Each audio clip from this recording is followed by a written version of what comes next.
Riemann sums with tables. Note, when using tabular data for Riemann sums, not all subintervals need to be of equal width. If the question does not specify, then you're able to use the data provided. Just make sure you account for the varying width, and we're going to see a problem like that right now.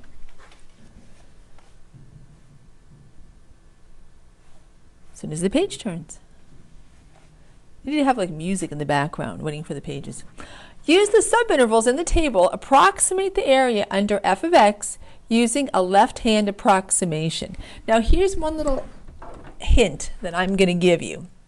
And it may seem silly, but I think it helps. Draw rectangles.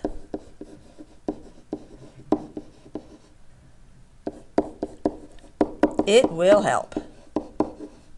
All right, so we want a left-hand approximation, so I'm going to start on the left.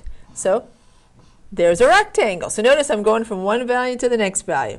That's a rectangle. And there's another rectangle, and another rectangle, and another rectangle. I have 4 rectangles. That means we're going to have 4 areas. And so each time for these four rectangles, you're going to find the height and the width. So each time find height and width of the rectangle. Oops, missing a D in there. Because they're not all the same width. Right? So we can't just find the heights and multiply by the widths because we have changing widths here. Okay? But we go with the data we have. It doesn't matter if the widths change, then we just have to calculate them out separately.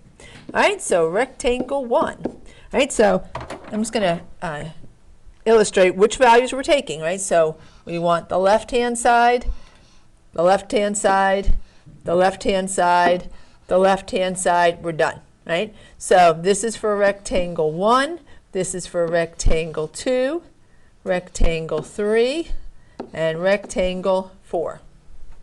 And we don't use the right hand, the last value, right? Because there's no, that's not the left of anything.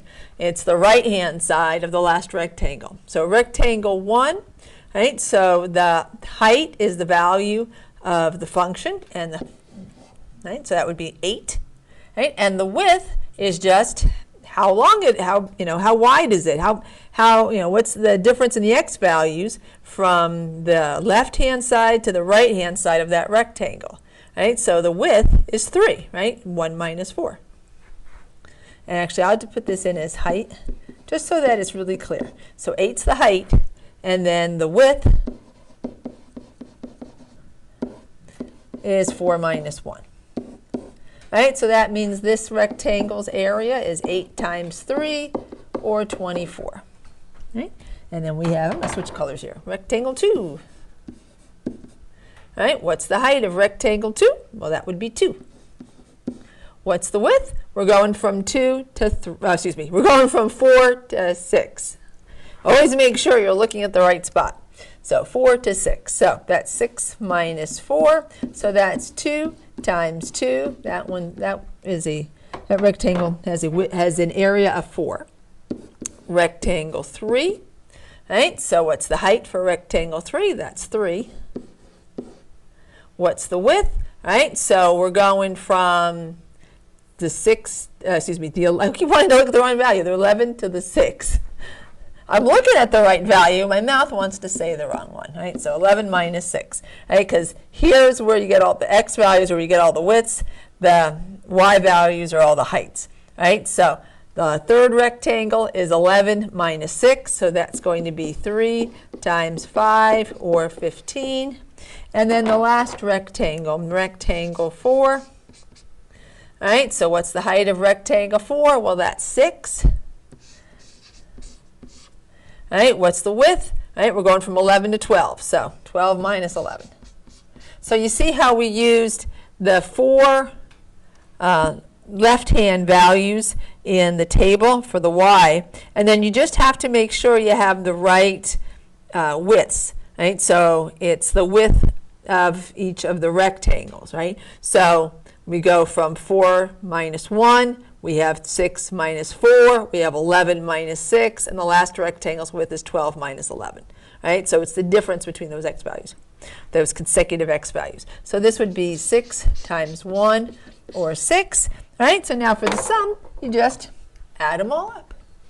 All right, so the area under the curve is going to be, the approximate area is going to be 24 plus 4 plus 15 plus 6. So that's going to be 24 and 4 is going to be 28 plus 21. So that's going to be 49. And that's all there is to this problem. All right. So it's really not, if you set it up correctly, it's not difficult working with tables. But if you're not sure how to set it up, that's the difficult part. And I almost think there's going to be a table, some kind of Riemann sum with a table on the AP test. There usually is. Well, thanks for watching this one, and come back and we'll see some more. All right, bye for now.